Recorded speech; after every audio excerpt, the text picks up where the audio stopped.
prophétique et de prière. Alléluia. Nous allons prendre un livre que nous allons lire. Ingénieur, tu prends le livre de Josué 24 au 2e verset. Vous allez lire, vous allez voir vous-même que Dieu est prêt à vous faire du bien.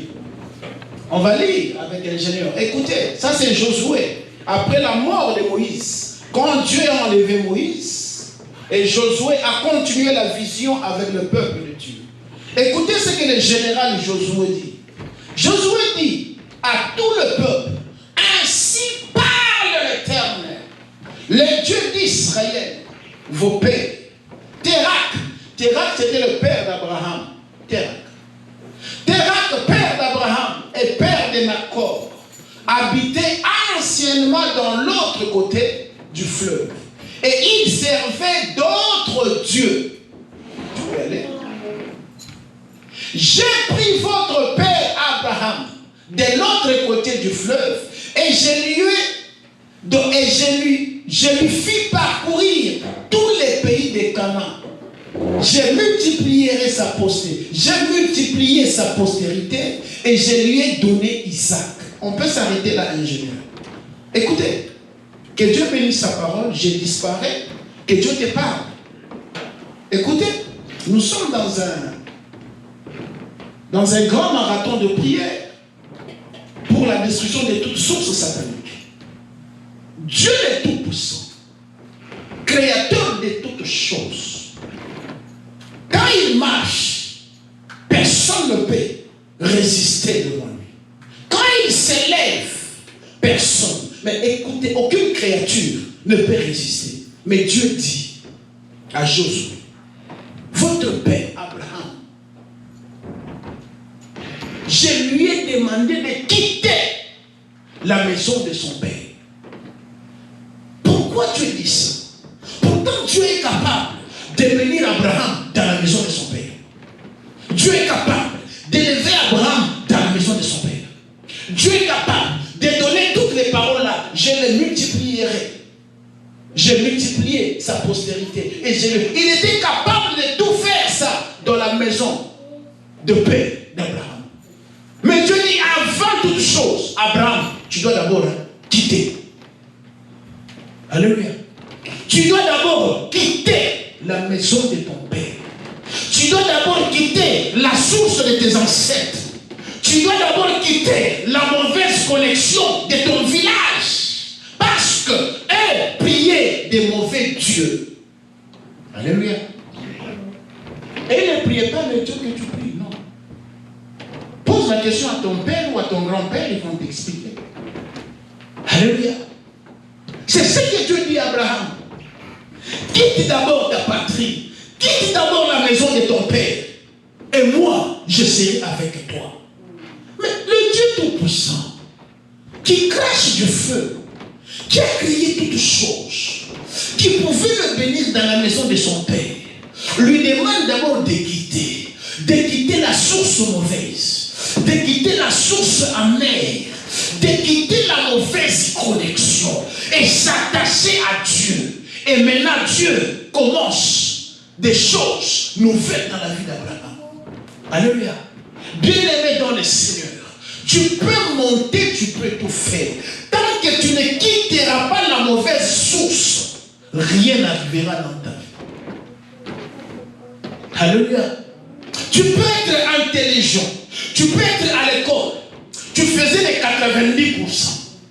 Tu es érudit, génie. Mais tant que tu n'étais pas encore déconnecté de la mauvaise source, de couper les cordons ombilicaux et que tu te connectes à Jésus-Christ de Nazareth, rien ne marchera. C'est pourquoi tu verras des gens regarder leur beauté dans le miroir. La femme prend le miroir, elle se regarde, elle dit non, moi, quand je marche, oui, tous les hommes les coups tournent, tous les hommes la nuque bouge, mais il n'y a rien qui peut t'honorer, il n'y a personne qui peut t'honorer. Il y a des hommes, écoutez, on a étudié avec les hommes. Écoute, lui, si on essaie de poser un examen en fonction de sa tête, toi tu ne réussiras pas. Si on pose une question en fonction de sa connaissance, mais toi tu es noir. Alléluia. Mais quand tu vois leur vie n'a rien produit. Pourquoi? Parce qu'ils ne se sont pas déconnectés de la mauvaise source. Ce soir, bien-aimé dans le Seigneur, mon vœu et ma prière est que tu te déconnectes de toute mauvaise source afin que tu avances. Amen. Dieu ne pouvait pas bénir Abraham dans la maison de Térak. Non, Térak était féticheur. Térak ne priait pas de Dieu créateur de toutes choses. Et Dieu savait que si je te bénis là-bas, ta bénédiction sera étouffée. Et si je te bénis là-bas, ta bénédiction sera confondue. Dieu n'aime pas qu'on les confonde. Dieu aime bien quand il agit. Hein. Tout le monde dit que c'est Dieu qui a fait. Amen. Ah oui. C'est pourquoi même d'autres églises évitaient d'y aller. Tu peux aller dans une église. Cette personne ne prophétise plus selon ce que Dieu lui dit. On l'a tatoué, on a fait des trucs pour prophétiser. Et tout ce qu'il va te dire, si ça ne vient pas de Dieu, tu attendras longtemps, ça n'arrivera pas. Parce que Dieu ne partage pas sa gloire. Dieu est jaloux de sa gloire. Donc quand il agit, il veut que tout le monde sache que c'est lui qui a agi. Alléluia. Depuis la Bible, lisez très bien. À chaque fois qu'il opérait, les gens disaient oui, ça c'est le Dieu d'Israël. C'est ce qu'il veut. Il ne partage pas sa gloire. Alors ce matin, tu dois quitter toute mauvaise source, bien-aimé. Tant que tu es encore attaché à cette source, rien n'avance dans ta vie. Lui-même dit Abraham, quitte. Je te rendrai grand.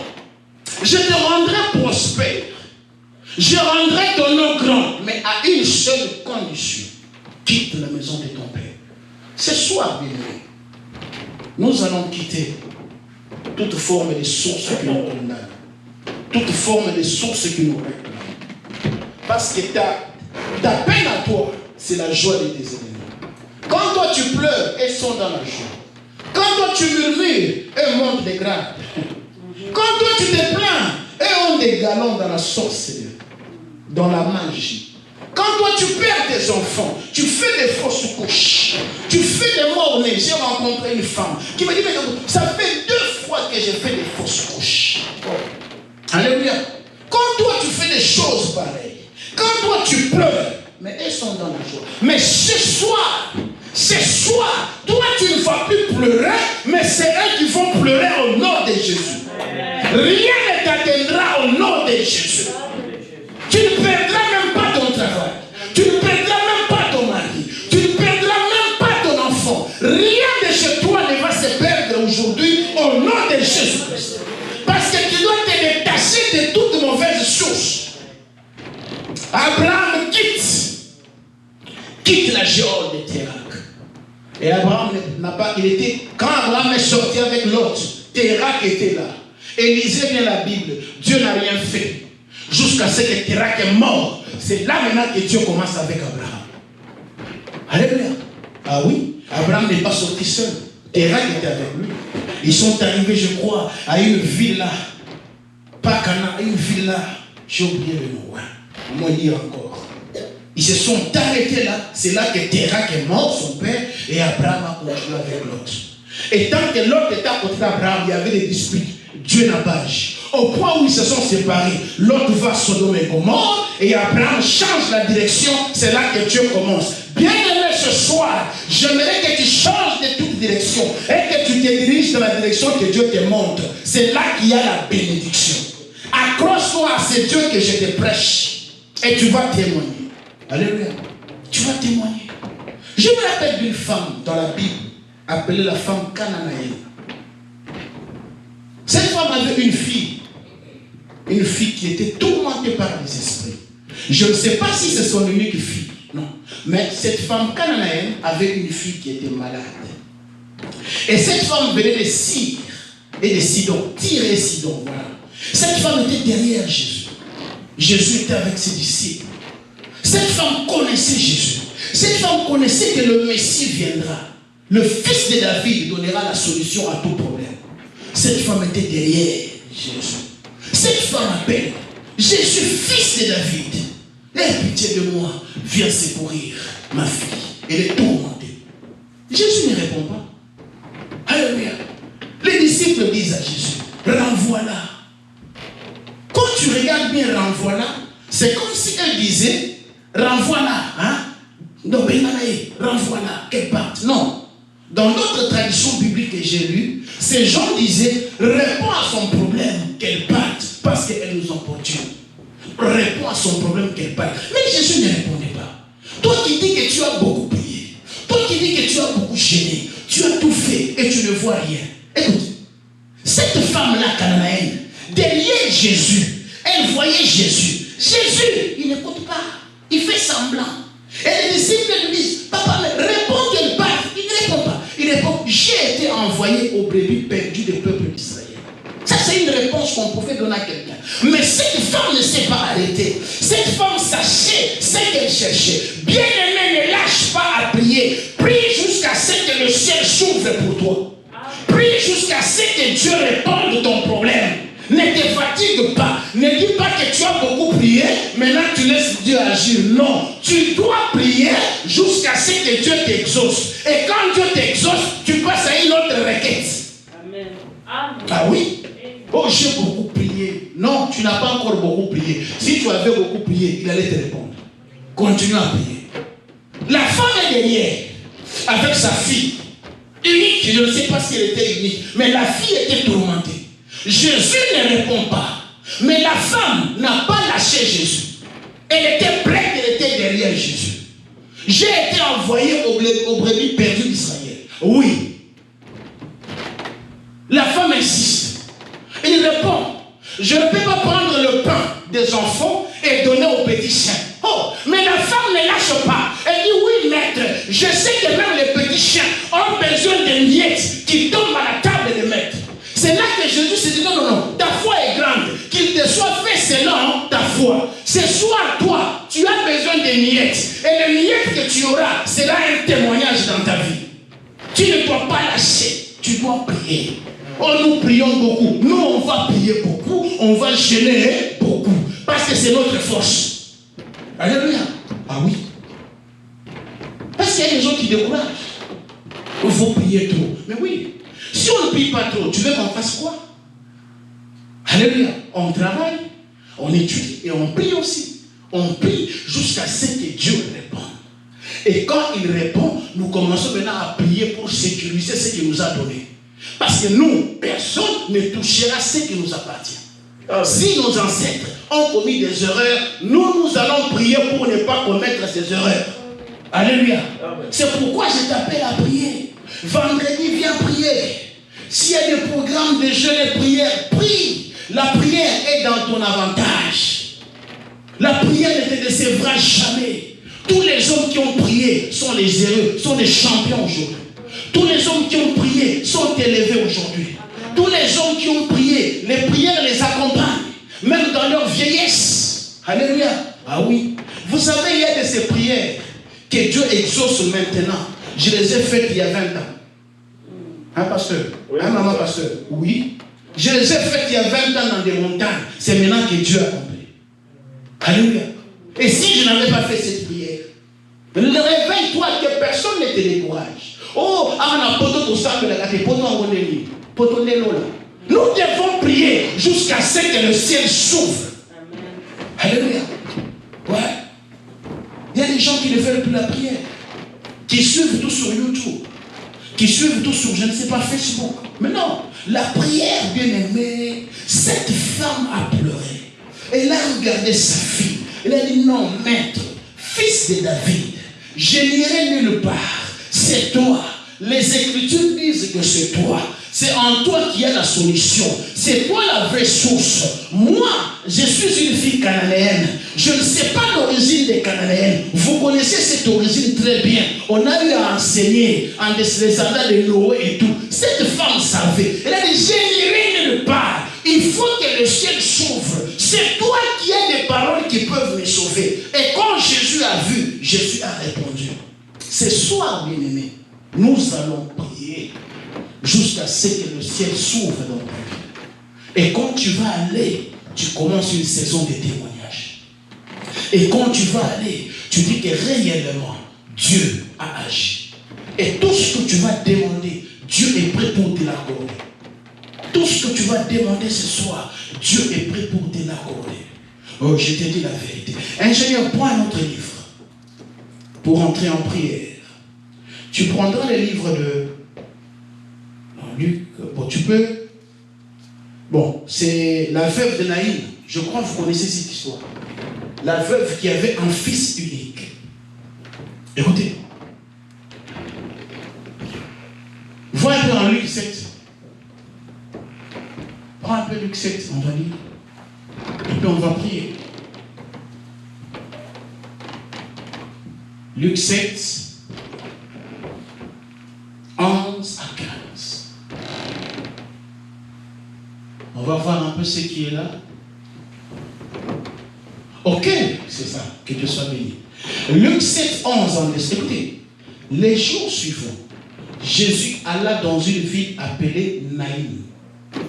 Ses disciples et une grande foule faisaient route avec lui. Allons-y, ingénieur. Lorsqu'il fut près de la porte de la ville, voici on portait en terre un mort, fils unique de sa mère, qui était veuve. Le diable, ah non. Si tu ne le connais pas, si Dieu ne te révèle pas, ah non. Cette femme est veuve, mais la mort vient frapper son fils unique. Son fils unique, le fils unique de sa mère, qui était veuve. Et il y avait avec elle beaucoup de gens de la ville. Continue. Le Seigneur l'ayant vu, fut ému de compassion pour elle. Oh, Seigneur, aie compassion de nous. Que l'Éternel ait compassion de nous. Que l'Éternel ait compassion de toi cette nuit. Alléluia. Compassion, donc il a pitié, il regarde. Jésus regarde la femme. Jésus regarde la douleur. Jésus regarde. Il a eu compassion. Que ce soir, Seigneur, aie compassion de nous. Alléluia. Que le Dieu du ciel ait pitié de nous et que le ciel s'ouvre à notre faveur. Alléluia. Que le ciel s'ouvre en ta faveur. Si le ciel s'ouvre en ta faveur, tu vas témoigner. Alléluia. Écoute, le Seigneur, l'ayant vu, fut ému de compassion pour elle et lui dit, ne pleure pas. En tout cas, ce soir, la parole de Dieu te dit, ne pleure pas. La parole de Dieu te dit, ne pleure plus. Parce qu'il est le seul qui peut sécher tes larmes. Et ce soir, il est en train de sécher les larmes de quelqu'un. Il sèche les larmes d'une famille. Il sèche les larmes d'une grande soeur ou d'un grand frère de la famille. Si c'est que tu as cherché, personne n'a séché tes larmes. Mais le Dieu qui a séché les larmes de cette veuve va sécher aussi tes larmes ce soir. On y encore, on est son ingénieur. Il s'approcha et toucha le cercueil. Ce qu'il est porté s'arrêtait. Et il dit, jeune homme, je te le dis, lève-toi. Tu peux t'arrêter. Écoutez bien, la Bible est claire. Peut-être que l'unique fils de cette femme, c'était lui qui faisait la joie de cette veuve. On n'a pas parlé de son mari, mais on a parlé de son fils. Donc tout l'héritage était dans son fils. Donc quand cette femme voyait ce fils-là, elle était fortifiée. Elle disait que même si je suis dans la vieillesse, voilà celui qui va m'enterrer. Et c'est lui qui va me donner les petits enfants. Et la postérité va continuer. Donc j'aurai quand même mon sang qui va continuer à vivre, même si Dieu me retire de cette terre. Peut-être que tout ce qu'elle avait acheté, le peu de budget d'économie de son mari, c'était sur cet enfant.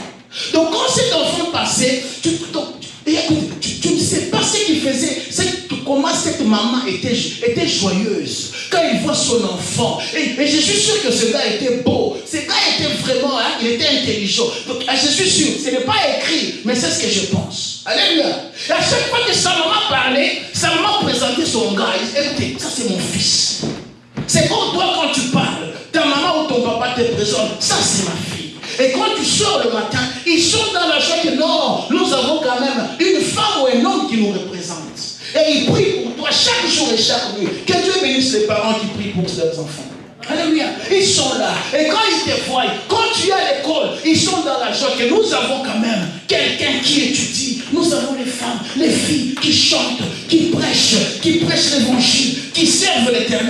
sois béni Dieu. C'était ce que cette femme sentait. Mais le diable, lui, n'était pas d'accord. Alléluia. L'ennemi qui a ravi son mari très tôt n'était pas d'accord. Alléluia. Et quand elle était dans la joie, l'ennemi qui a ravi son mari très tôt n'était pas dans la joie. Quand tu marches, quand tu t'habilles, quand tu parles, quand tu vas à l'école, tu ne sais pas ceux qui ne sont pas dans la joie. Peut-être que tu ne le vois pas. Mais moi, je te dis qu'il y a ceux-là qui ne sont pas dans la joie. C'est à toi de te retirer dans la prière, que le Dieu du ciel te protège. Alléluia. Et un jour, on a ravi le bonheur de cette maman. On a ravi la joie de cette maman. Et cette maman pleurait. Et toute la ville était au courant que non, elle a perdu tout ce qui faisait sa valeur. Je parle à quelqu'un qui a perdu tout ce qui faisait sa valeur. Je parle à quelqu'un qui a perdu quelque chose qu'il considérait. Je parle à quelqu'un qui a perdu, je ne sais pas quoi. Peut-être que tu as perdu une relation, tu as perdu ta vie de prière, tu as perdu je ne sais pas quoi, la confiance, tu as perdu la crédibilité. Je ne sais pas ce que tu as perdu, mais ce soir, je te présente un homme qui est capable de te restaurer. Je te présente un homme qui est capable de te restaurer. Alléluia. La femme allait à l'enterrement, désespérée. Écoute, quand on va à l'enterrement, il n'y a plus d'espoir. Je me rappelle un jour, on était en train de travailler à l'hôpital. Il y avait un monsieur, que je ne cite pas le nom. C'est moi qui, la nuit là, c'était moi qui coordonnais les urgences. Il est venu, enfin, il y avait un monsieur et une dame, c'était des vieux. Mais elle ne priait pas Jésus-Christ. Elle croyait dans un message. Le message de Maïkari. Non, Maïkari. Maïkari. Monsieur Souchama, c'est Maïkari. Voilà, c'est Maïkari. Ok, c'est Maïkari. Monsieur Souchama est un japonais. C'est là qu'eux croyaient. Maintenant, quand la maman est venue, comme la maman parlait ma langue maternelle, j'étais le médecin chef de nuit là. Son mari est mort. Ok, son mari est mort. Il est mort. On a pris les signes, on a fait tous les tests, il est mort. Il est cadavre, il faut l'acheminer à la morgue. Alors, j'entends maintenant la maman. Écoutez, non, que personne ne vous trompe. Il n'y a qu'un seul Dieu. C'est Jésus-Christ de Nazareth. Que personne ne vous trompe. La seule source, c'est Jésus-Christ. La maman dit à son mari, réveille-toi. Réveille-toi, non? Oh, tu as toujours fait ça. Pourquoi tu fais ça? Réveille-toi. Regarde comment tu me laisses. Réveille-toi.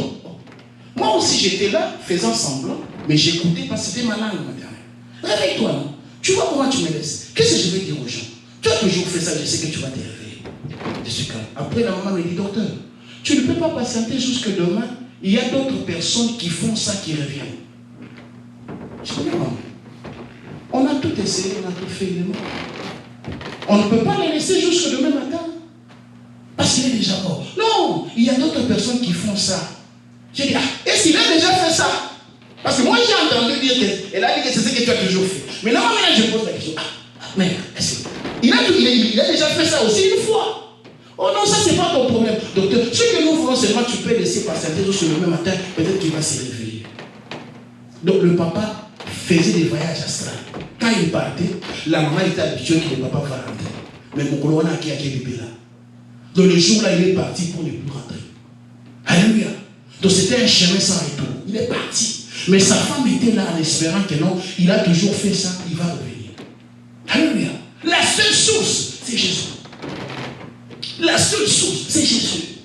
Parce qu'en Jésus, même si tu pars pour ne plus revenir, tu es dans la joie. Tu sais au moins que non, j'ai un endroit où on a préparé. Ce matin, je te montre un seul chemin. Le chemin de Jésus-Christ. Que personne ne te trompe. Que personne ne te décourage. Que personne ne vienne avec des doctrines ou soit des philosophies dans tes oreilles. Non, il chatouille tes oreilles pour rien. Le seul chemin, la seule source, c'est Jésus. Alléluia. C'est Jésus qui est la seule source. Cette veuve de Naïm était découragée. On a pris ce qui faisait sa joie. Désespérée. Elle ne pouvait plus compter sur quelqu'un. Elle allait laisser son enfant au cimetière et retourner. Mais moi, je me demande un peu. À l'époque, comment les gens enterraient les gens? Les morts. Comment est-ce que la civière, parce que moi je sais que la civière, c'est juste pour déplacer un malade, ou soit un cadavre à la mort. Mais elle avec la civière jusqu'au cimetière. Bon, là c'est le repos, je ne sais pas.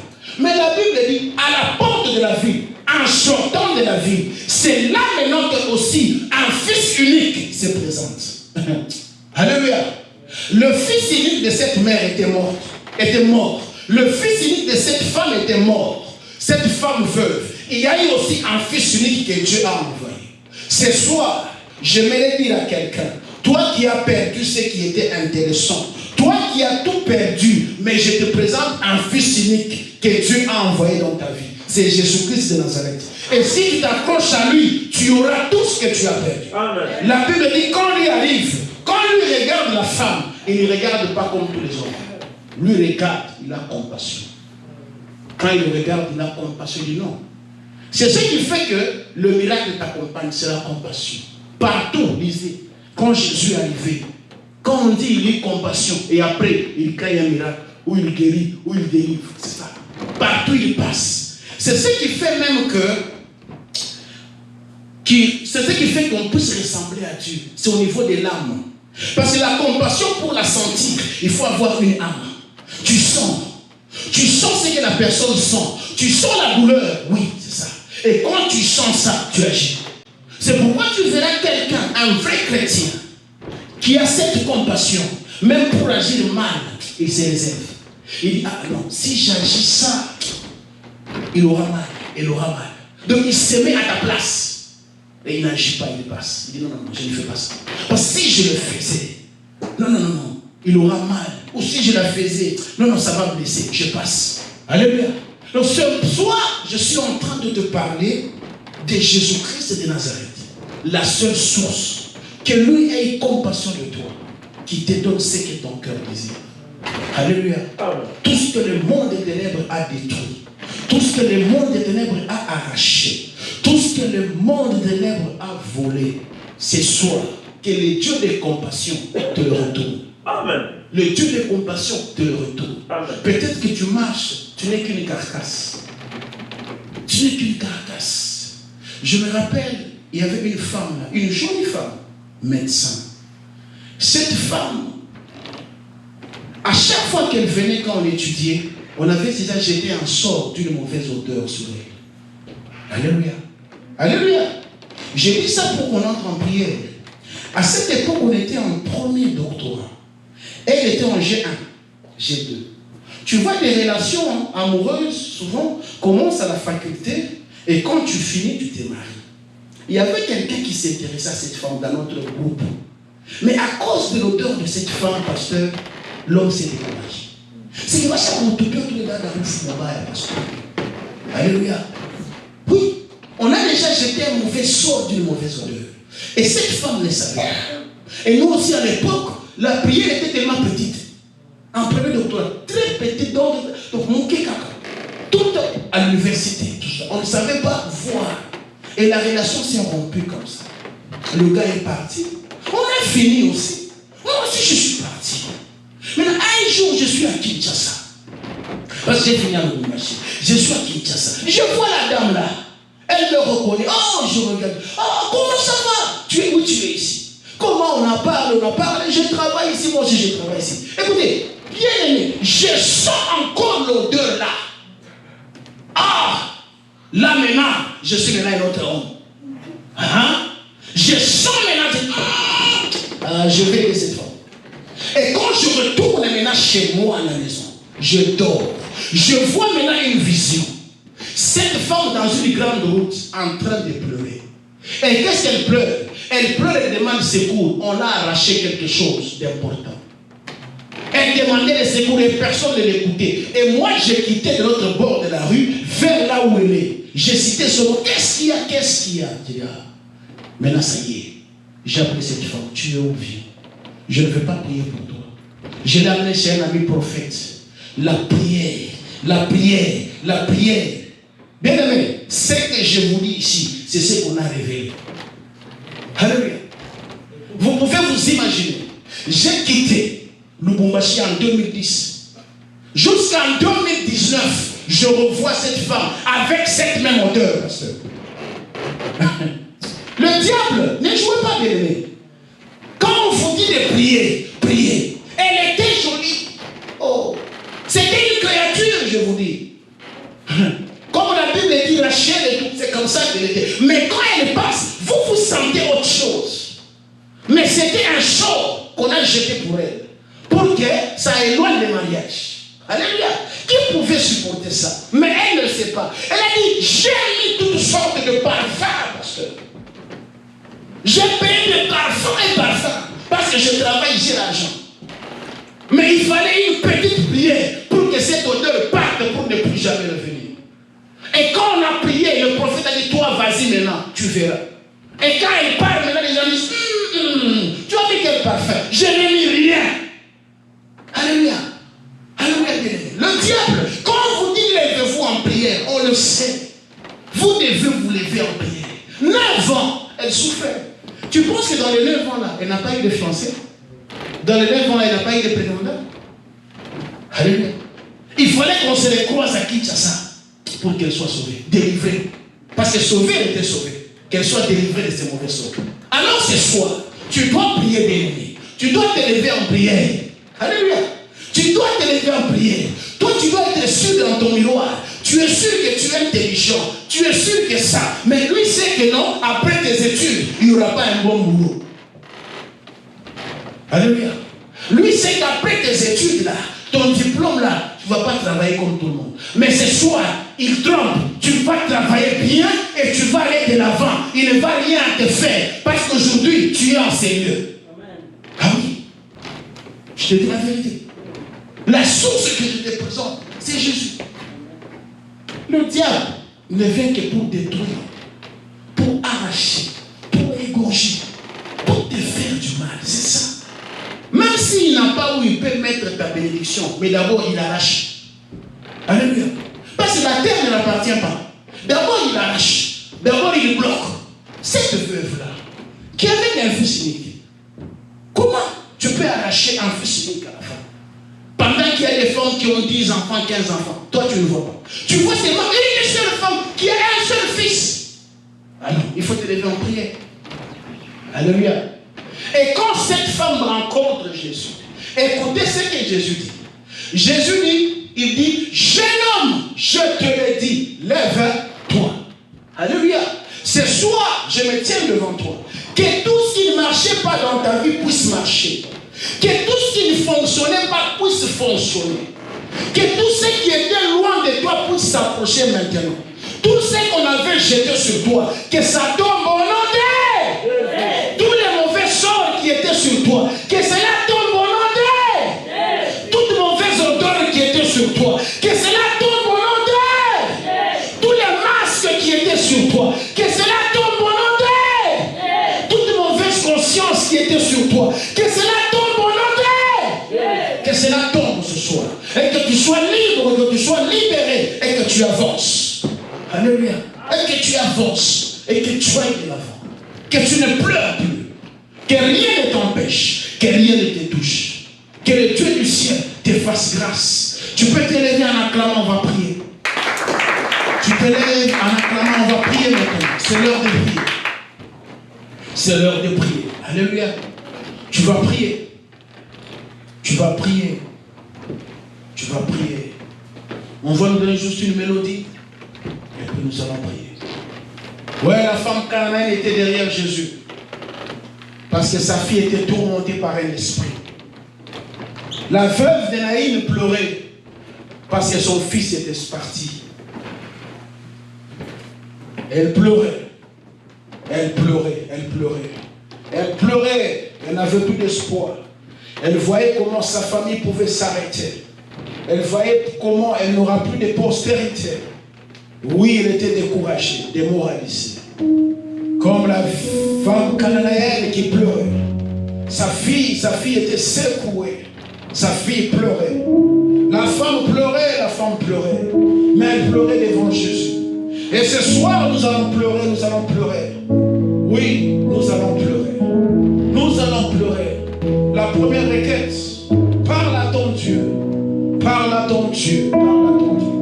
Dis, Seigneur, retire-moi de ce chemin de malheur. Retire-moi de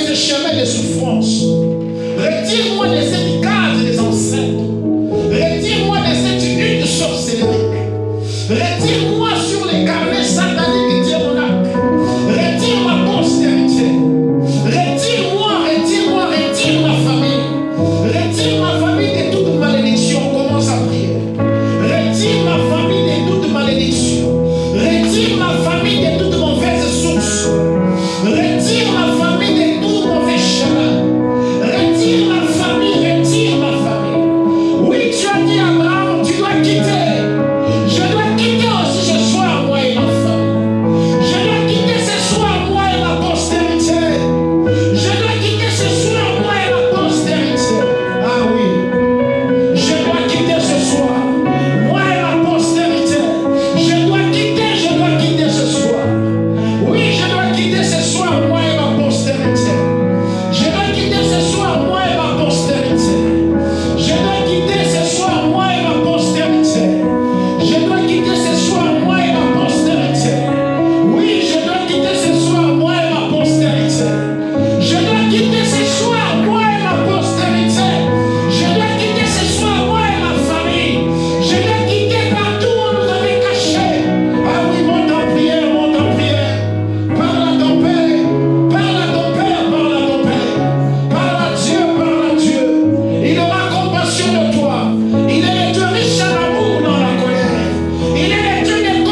étape de prière.